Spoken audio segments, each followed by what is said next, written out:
And we are in the Roadshow kitchen this morning. Chef Ron's here from Chef Ronski, and we have Cacio e Pepe. Cacio Pepe. Cacio Pepe. That's what Cacio Pepe. Cacio Pepe. That's what we're putting together today, and it looks delicious. I was online, even just looking at your restaurant, and we were talking. The restaurant itself started as a pop-up in Boston, correct? It did, yes. Yeah. Yep, in 2016, and by the end of that year, I solidified a long-term lease. And you are also a guy who knows what they're doing. You've won some incredible awards along the way, which is really flattering for a chef and in any career.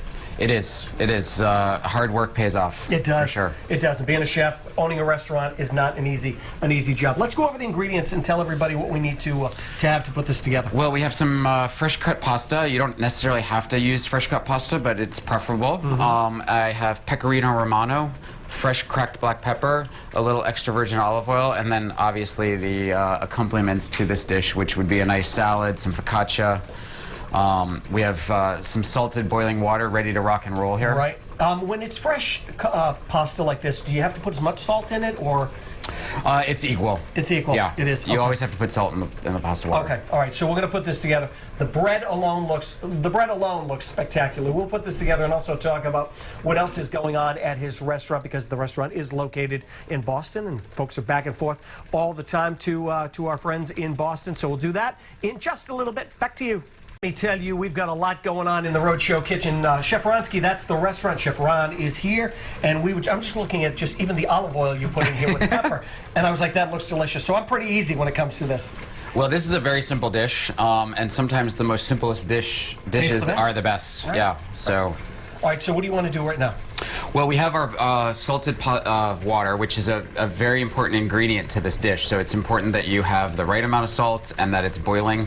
And so we have our fresh cut pasta. We're gonna just grab 2 portions of that. Okay. And we're gonna drop that right in here. Is spaghetti version? Spaghetti is probably best. noodle of some sort, whether it's bucatini or spaghetti, is a very traditional pasta to go with cacio e pepe. Now, just for everyone, just so everybody knows, you are an award-winning chef. You won the James Beard Award, right? I won a James Beard Award for my cookbook, Pasta Sfoglio. So pasta is definitely, I mean, I have pasta tattooed on me, so, you know, pasta's like my thing, so I take it very seriously. And has this been something, as far as love of cooking, since you were younger, or was something kind of... Yeah, my great-grandmother, she had me in the kitchen by her side. Grandmothers are just fantastic. I know. She had me in the kitchen alongside of her cooking every day, and, you know, she would have me throw the pasta up against the back of the kitchen there, the back wall, and, you know, test it. And so at a very early age, I understood what pasta was about. And that was where your love for all of it came. That I saw how happy she was, and I said, I want to be that happy. That's great. That's right. So how long does this have to stay in the... This takes about 2 minutes. Okay. You want to make sure you give it a nice little stir. Yep.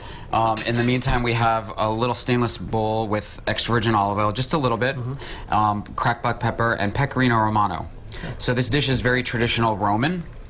So you want to use the cacio from Rome. Okay. Pecorino Romano. Just kind of stir that in. So we're going to stir that in. And just so folks out there know, the restaurant itself is located in Boston. Boston, correct?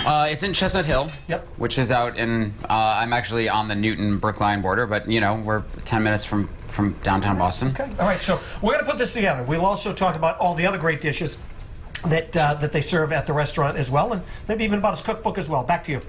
We are back in the Roadshow kitchen. Chef Ronski is the restaurant located in Mass. Chef Ron is here, and we are ready to put this together, this delicious dish together. Yes, very simple dish. Okay. The most important key to this dish, though, is that once you start it, you got to stay with it the entire way until the end. Okay. So you can't leave and go watch this, watch TV. You got to stick with it. So we have our pasta that we dropped in the pasta water. And we're gonna. You said heavily salt the water as well. Not heavily salted, but you know it should taste like seawater. Okay. That's the key. Yep. So we're gonna take that and we're gonna toss that right in here. And then what we're gonna do is take a little of the pasta water, which is the key ingredient to this dish. It is? Yep. It's important to add pasta water to any pasta dish because it helps marry the sauce to the pasta. I didn't know that. That looks great. So you want to just agitate this with your tongs and let the pasta absorb the cheese. You got some olive oil in there. There's some crushed little olive oil to help. There. Yep. Right. God, it smells good too. Oof. You've been doing this for a long time. I know you were saying earlier that you used to be in the kitchen with your grandmother all the time, so this is where Yes, your love pastas, for all of yep. this kind of came from. Yep. I spend a lot of time in the kitchen. Okay. The kitchen is a very intimate spot, so. Look at that. Hey, you know, I'm going to get out of your way, so I'm not in your way where you don't want to mess that up for you. That looks great. That off to the side. Garnish it with a little extra pecorino romano. Okay. And a little extra cracked black pepper.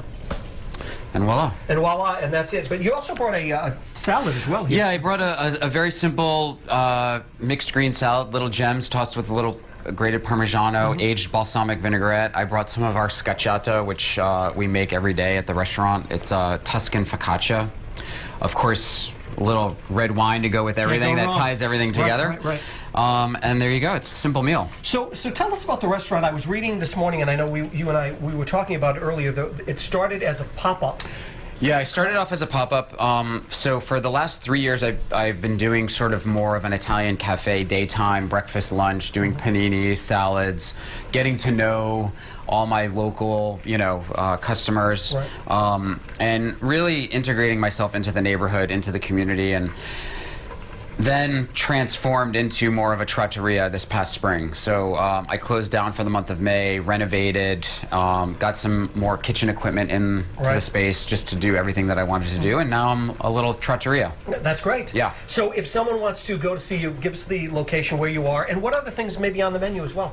Well, I focus in on pasta. I do have some great antipasti that are signature dishes of mine. Some wild Maine mussels. I also focus in on doing a meat and a fish every day. So I just do one meat and one fish for the secondi, and that changes on a daily basis. And then I do a couple simple desserts. I'm located at 3A Boylston Street in Chestnut Hill, right next to Star Market. Okay. At the street. And I highly recommend a reservation. Because you're busy. That's great. Which is on Resy, Resy.com. Did you ever think you would have something like this and it would be going? You know, this is a lifelong dream. I have owned restaurants in the past and have had very successful restaurants, but to be able to be a one-man show and cook everything that everyone. It's a hard job. It's a hard job, but it's so gratifying to see that when everyone's in the restaurant eating and it's hustling and bustling, that everyone's eating the food that I cooked. Right. So that's really the most special part. It's really good, and we appreciate you coming down. Now I want to give this. Yes, you got to get the. Try. Don't need to reach in front of you. No. Reach in front. I'm going to grab a little bit of this. We'll give this a. I'm going to go have a donut from Dunkin' Donuts. We have so many donuts. You're more than welcome to take. You eat that pasta, and I'm going to have a donut. You are more than welcome to have some donuts. We're going to give this a try. Thank you again. Yeah, you're welcome. Thank you. Now, if you would like this recipe, you can head on over to our website, and that is roadshow.com. I'd go.